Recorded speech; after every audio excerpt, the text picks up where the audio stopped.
Fez?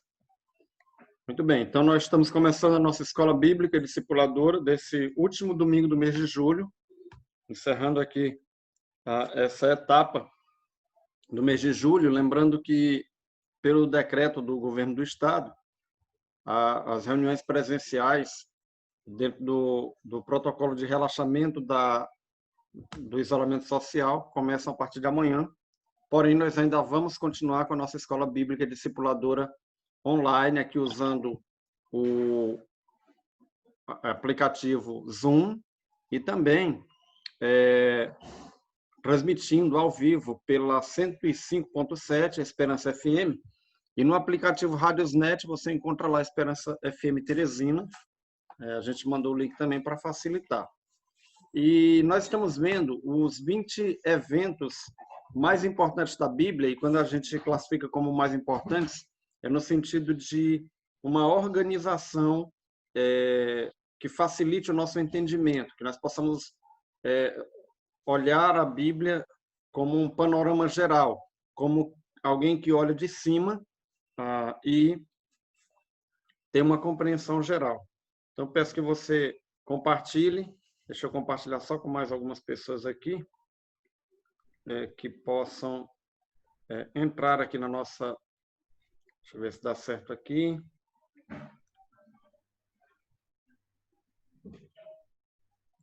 O pessoal está participando conosco aqui pela rádio ou pelo Zoom. Se você quer participar pelo Zoom, é só entrar, e se você quiser participar pela rádio, né, você pode mandar sua mensagem também para nós, é o 98819-8949. Então, quem está no Zoom, interage aqui com a gente pela tela, e quem está na rádio pode interagir utilizando o telefone, o WhatsApp, 98819-8949.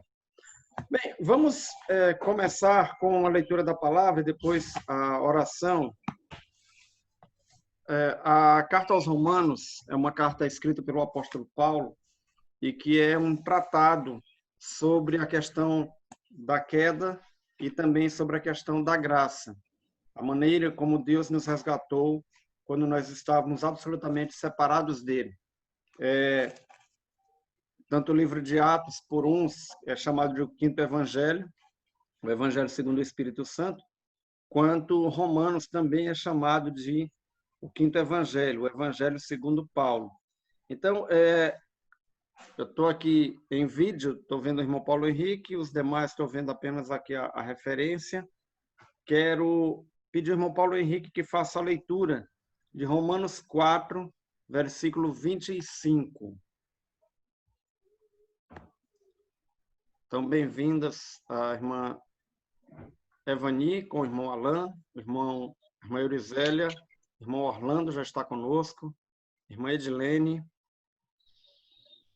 Repita, por favor, pastor. Romanos 4. 25. Aqui eu vi Arielle também. E há um número aqui que eu não consegui identificar. 94, DDD 89, 9425, 9425, 8639. Esse eu não consegui identificar de quem é. A irmã Noélia está chegando também, que bênção. Romanos 4:25. Faça a leitura, meu irmão. Ele foi entregue por nossos pecados e ressurgiu para nossa justificação. Amém. Pronto. Aqui nós temos um resumo maravilhoso do projeto de Deus para nós, através de Cristo Jesus. Ele foi entregue à morte por nossos pecados e ressuscitado para nossa justificação. Muito bem. Então, na semana passada, nós estávamos compartilhando uma tela. Deixa eu ver se eu consigo compartilhar do mesmo jeito. E também eu vou enviar um resumão para você aqui. Só um minutinho, deixa eu ver se eu consigo mandar para você agora. Ela ficou bonita. Só um pouquinho, que eu não consegui salvar aqui.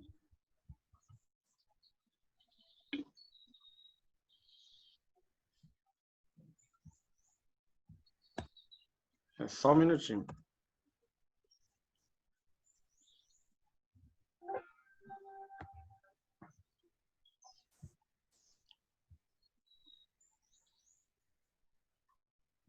Deixa eu voltar aqui. Você que está aí, não sai daí não, que a gente está com o Davi chegando aqui. Muito bem.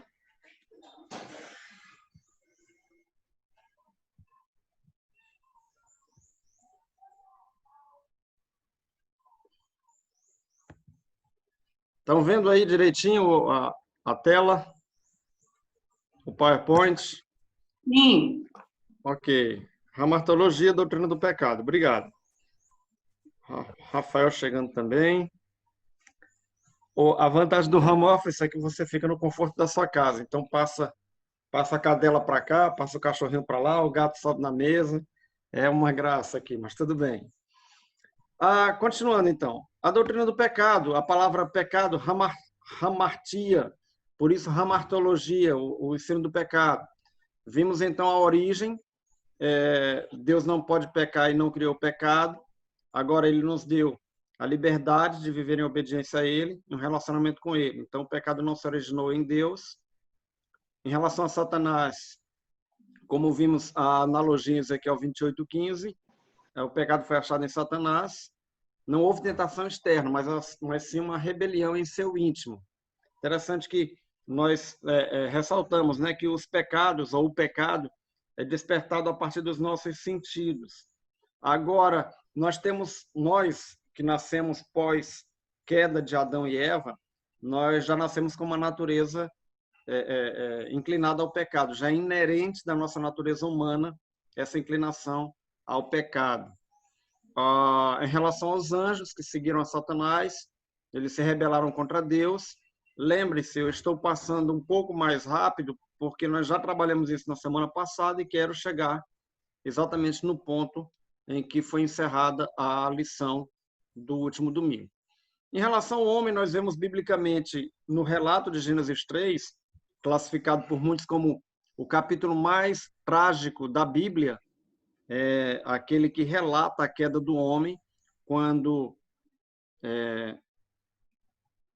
a mulher é oferecida ali o fruto do conhecimento, é oferecido o fruto do conhecimento do bem e do mal, e o homem, como corresponsável, como responsável pela mulher, como sacerdote da casa, ele não está ali a orientar corretamente a sua mulher, muito pelo contrário, ele incorre no mesmo erro.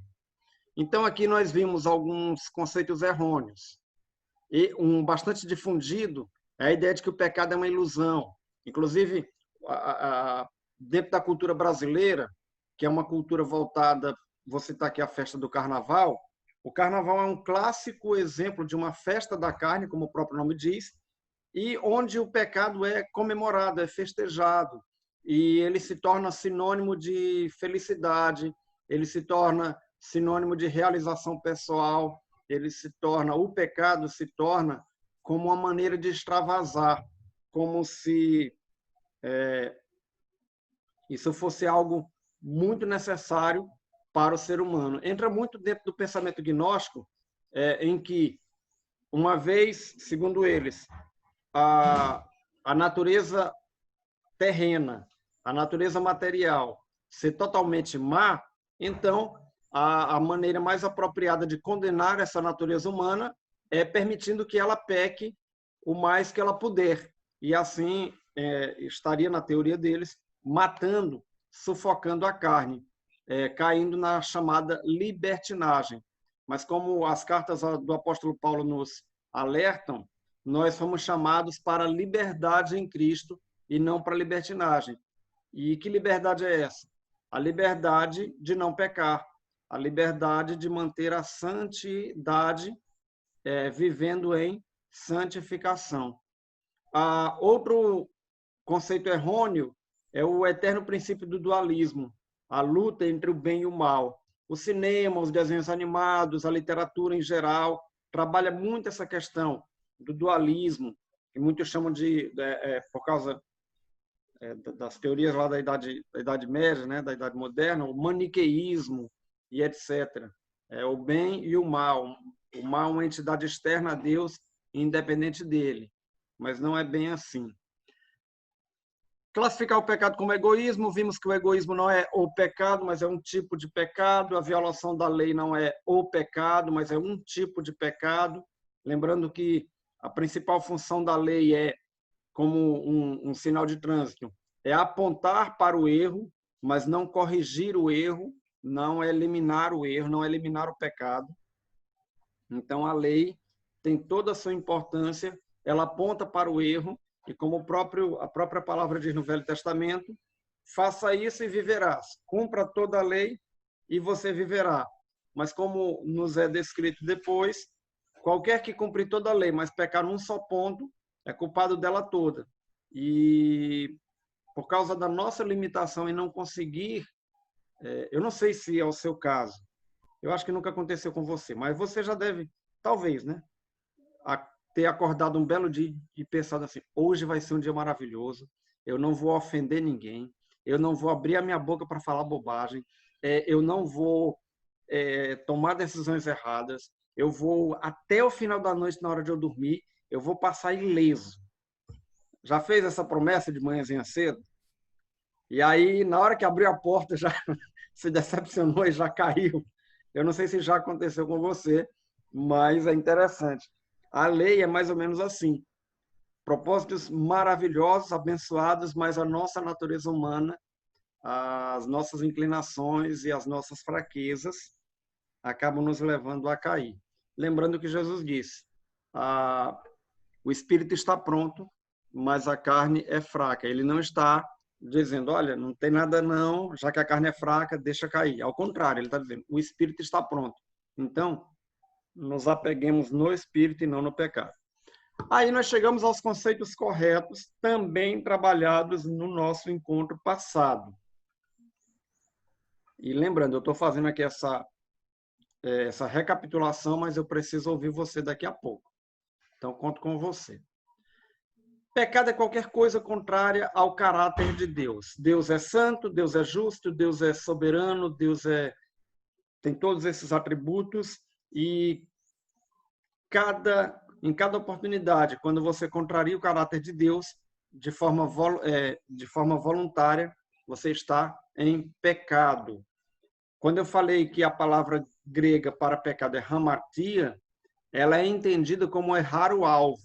Você tem um alvo e esse alvo é ir em direção ao caráter de Deus, uma vez que fomos criados à imagem e semelhança dele, e quando não nos parecemos com ele, nos nossos gestos, atitudes, tudo mais, como diz o cantor, então nós pecamos.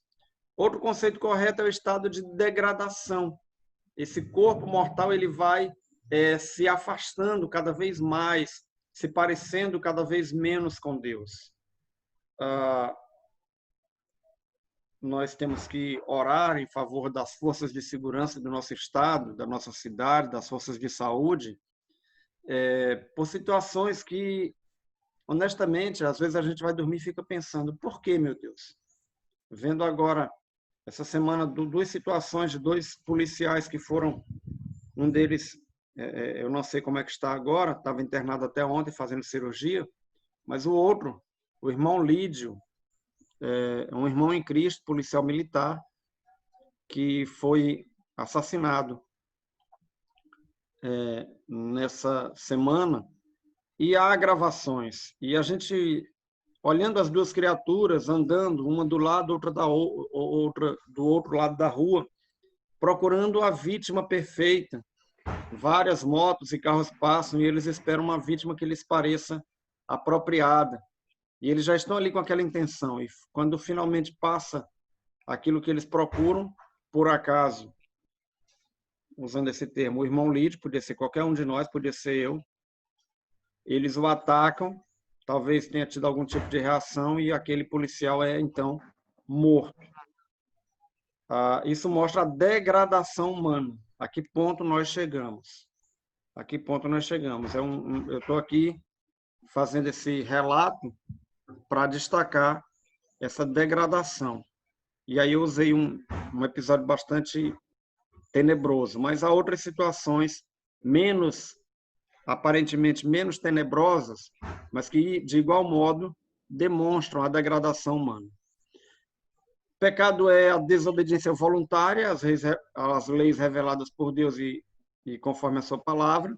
E aqui eu destaco Romanos, capítulo 1. Está aqui, ó, Romanos 1, 18 até o 3:20. Trabalha a degradação, mas trabalha também a questão de que Deus se revela até na própria natureza, de modo que os homens são indesculpáveis.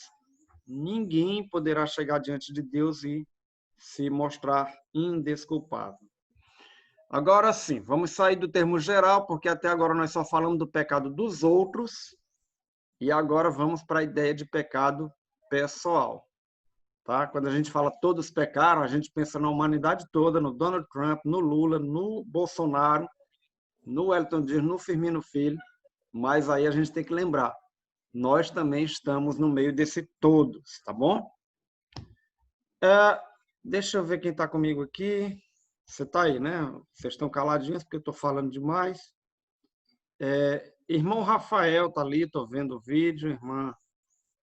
Acho que a irmã Jane Kelly já entrou aqui também. Irmã Júlia entrou. Davi. Deixa eu ir pela ordem aqui. Irmã Noélia, você está vendo aí o slide de pecado pessoal, a definição? Você pode fazer a leitura para a gente? Só dessa letra A? Você está me ouvindo? Tranquilo. Tá. A definição do pecado pessoal, né? Primeiro, o pecado é cometido por indivíduos. Podem ser pecados deliberados ou pecados por ignorância. Errar o alvo também implica em atingir o alvo errado. O indivíduo não pode lançar a culpa no diabo, na sociedade, em circunstâncias, pessoas, etc. E o homem não é uma vítima inocente. Está em Tiago 1, 3, 15, depois fala em Romanos 2. Vamos ao texto. Abra sua Bíblia em Tiago, capítulo 1, versículos de 3 a 15. Tiago fica depois de Hebreus e antes das cartas de Pedro. Tiago, capítulo 1, versículos 13, 14 e 15. Quando alguém for tentado, jamais deverá dizer, estou sendo tentado por Deus, pois Deus não pode ser tentado pelo mal e a ninguém tenta. Cada um, porém, é tentado pelo próprio mau desejo, sendo por este arrastado e seduzido. Então, esse desejo, tendo concebido, dá à luz o pecado, e o pecado, após ter se consumado, gera a morte. Pronto. Então, a Bíblia define aqui de forma bem clara o pecado pessoal, e aí todos nós, cada um de nós, acaba caindo nessa situação. É inerente a cada um de nós, de acordo com as nossas próprias inclinações. E o pecado gera uma consequência. Qual é a consequência do pecado? Irmão Rafael, você pode fazer a leitura aí da consequência do pecado?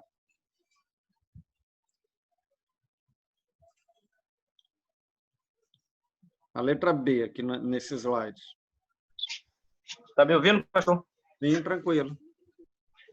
Graças e paz. Graça e paz. A lei B fala da consequência. Perda de comunhão, absoluta falta de mérito do homem perante Deus e morte espiritual. Nesse caso, é uma consequência tripla. Quando... Isso. Diga, meu irmão. Não, eu esqueci de ligar o telefone. Tá bom. Sim, é isso mesmo. Perda de comunhão, absoluta falta de mérito do homem perante a Deus e morte espiritual. Pronto. Então, a consequência do pecado é tripla. A primeira consequência é a perda de comunhão. Aquele relato quase que poético de Deus andando pelo jardim na virada do dia, e agora Deus chega ali, e ali, pelo relato, nos passa a ideia de algo costumeiro, algo habitual. Agora Deus chega e Adão e Eva não estão mais no mesmo lugar. Eles estão escondidos como se alguém pudesse se esconder de Deus. E a gente lembra o Salmo 139. O Deus que é onisciente nos sonda e nos conhece até os nossos pensamentos. Mesmo que nos escondêssemos no mais profundo abismo, Deus nos veria. Mas a questão não é Deus saber onde nós estamos, não é Deus nos ver onde nós estamos, mas o fato de que a comunhão foi perdida. E essa comunhão perdida se manifesta pela fuga e se manifesta pela ideia de esconder-se, de encobrir-se, como se nós não fôssemos ser achados. Então, a palavra comunhão, koinonia, é cumplicidade, é viver como uma só pessoa.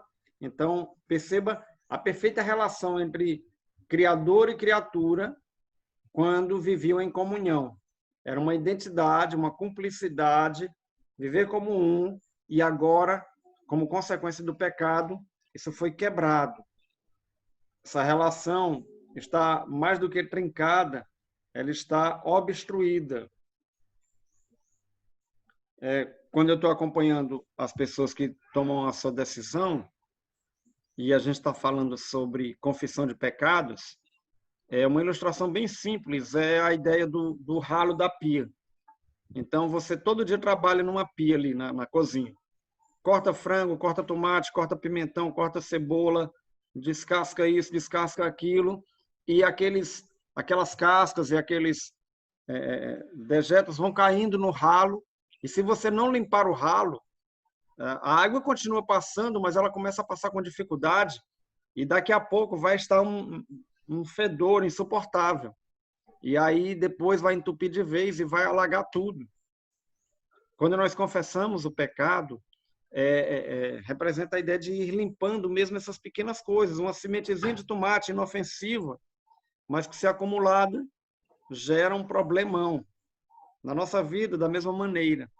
Uma vez que nós queiramos estar em plena comunhão com Deus, é necessária a confissão contínua, visto que em Cristo nós voltamos à comunhão com Ele.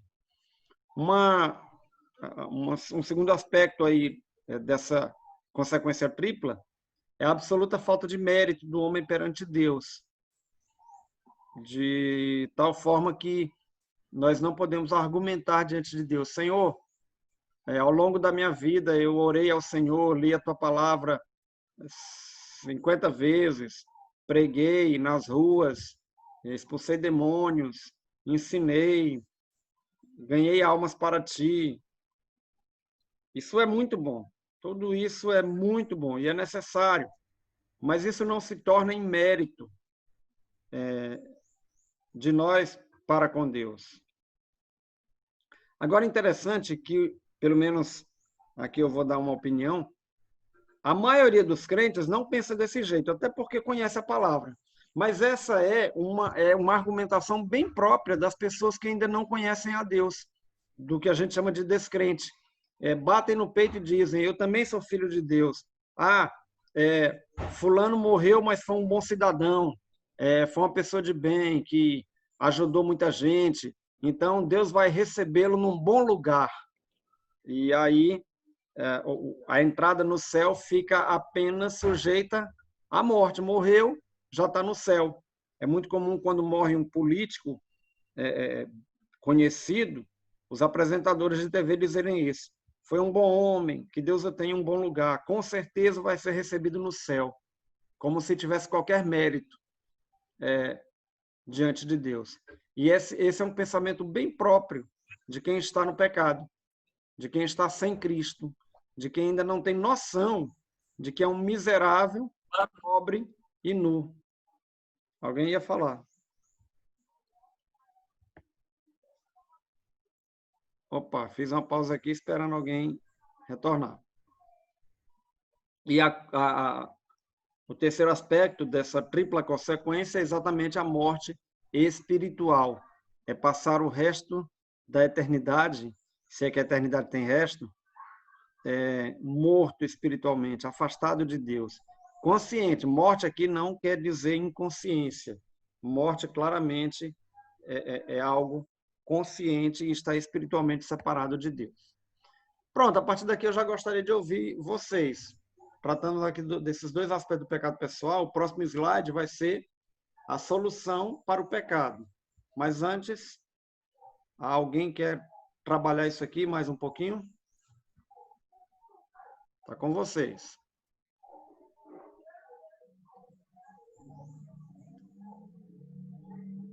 Ok, estamos ao vivo aqui pela 105.7, Esperança FM, transmitindo a Escola Bíblica Discipuladora da Igreja Batista no Parque Poti. Falamos do pecado pessoal, estamos aguardando aqui a interação dos nossos amados que nos acompanham.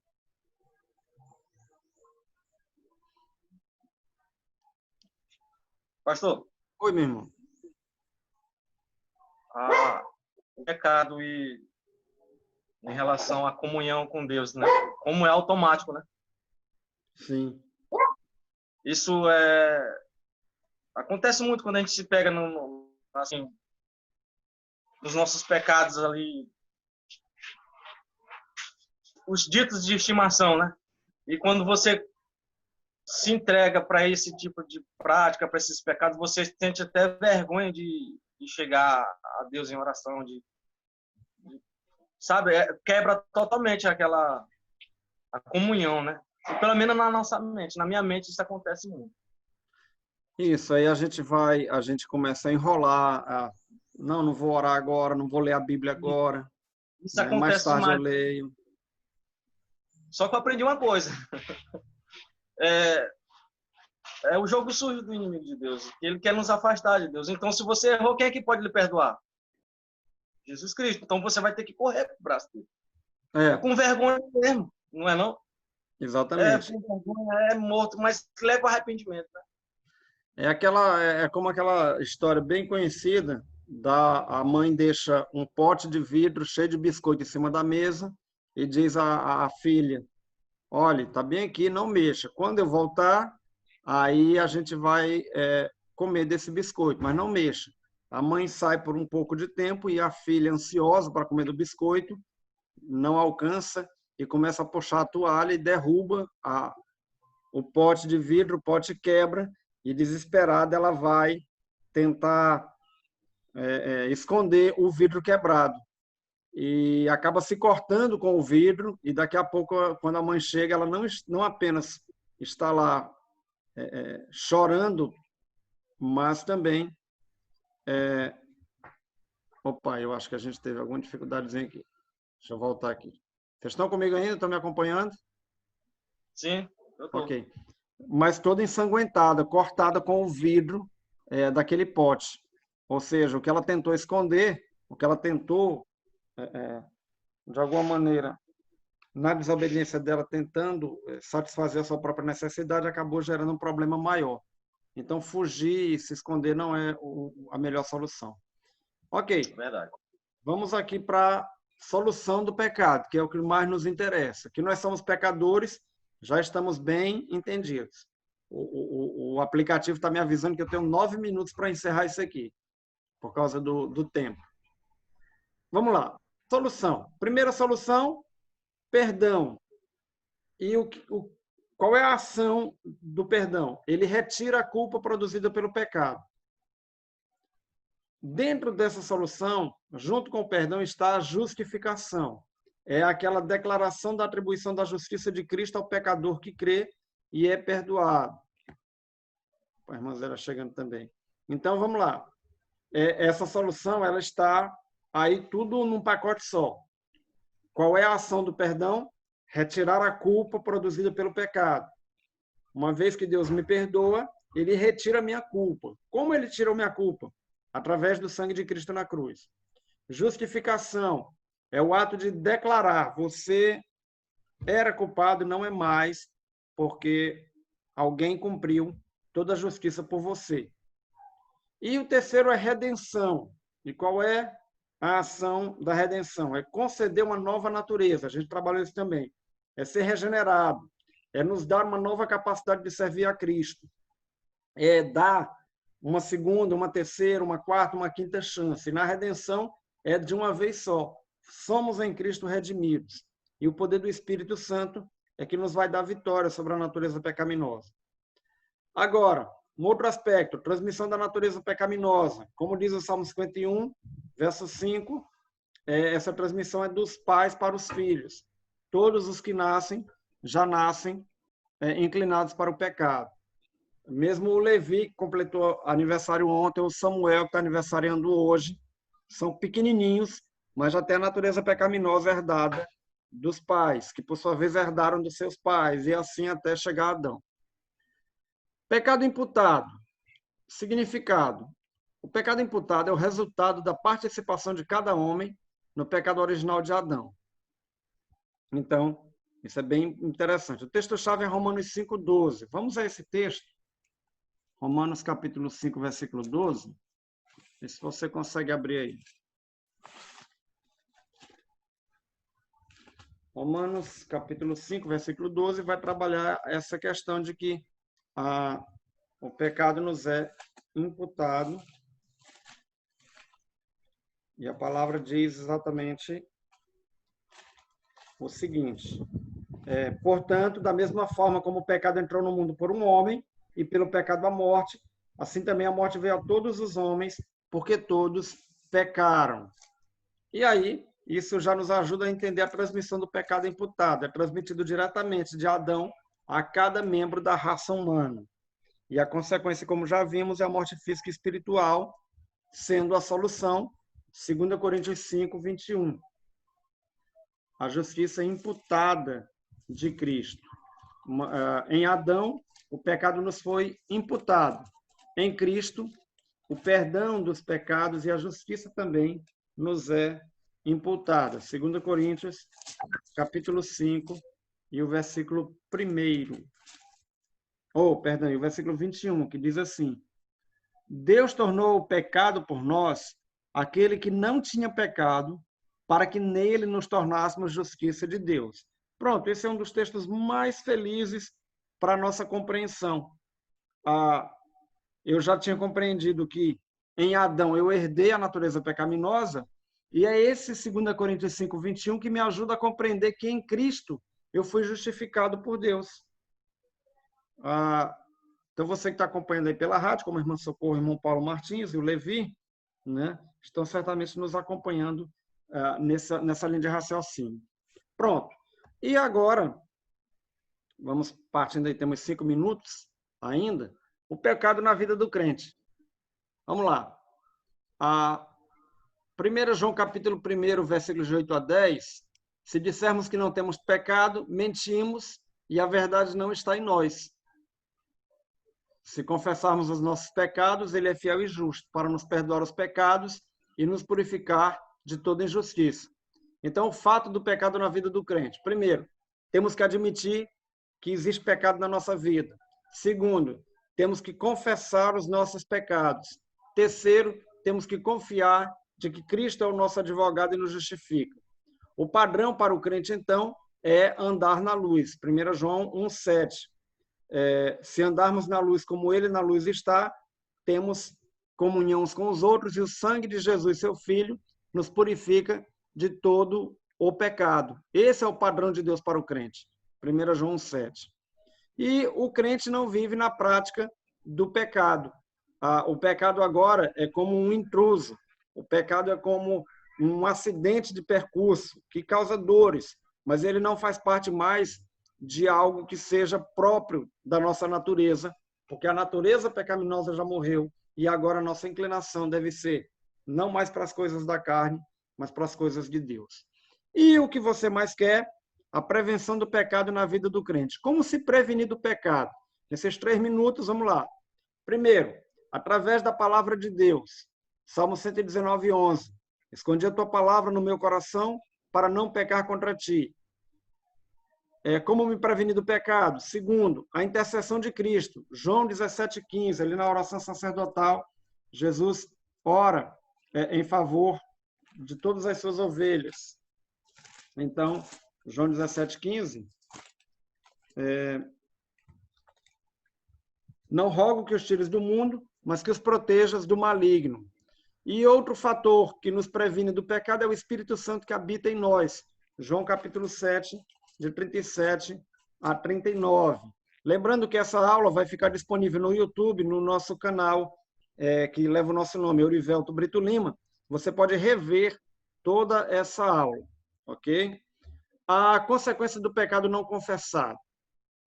na vida dos discípulos de Cristo. Quando você já é um cristão, mas não confessa o seu pecado, também você perde a comunhão com Deus, você se exclui da igreja local, porque a igreja não exclui ninguém, pessoa em pecado e desobediência que se auto-exclui, fica debaixo da disciplina de Deus, qual é o pai, como diz Hebreus, que não corrige ao filho a quem ama.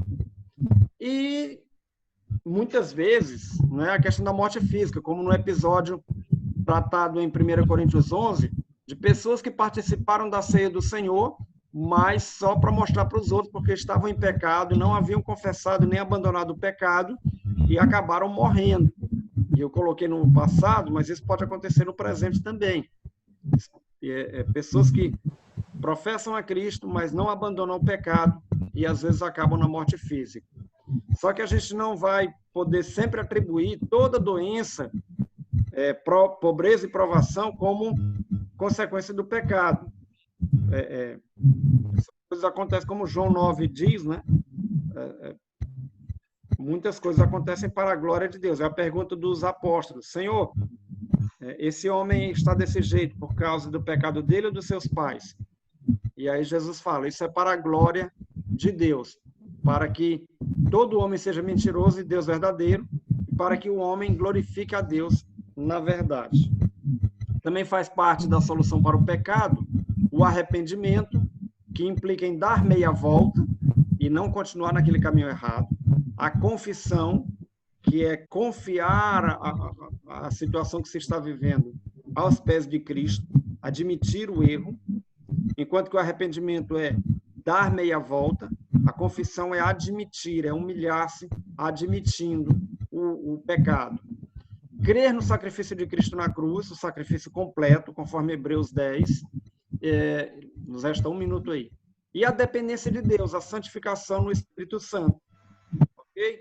Então, que Deus em Cristo nos abençoe e obrigado a você que nos acompanhou até agora, aqui na nossa Escola Bíblica Discipuladora.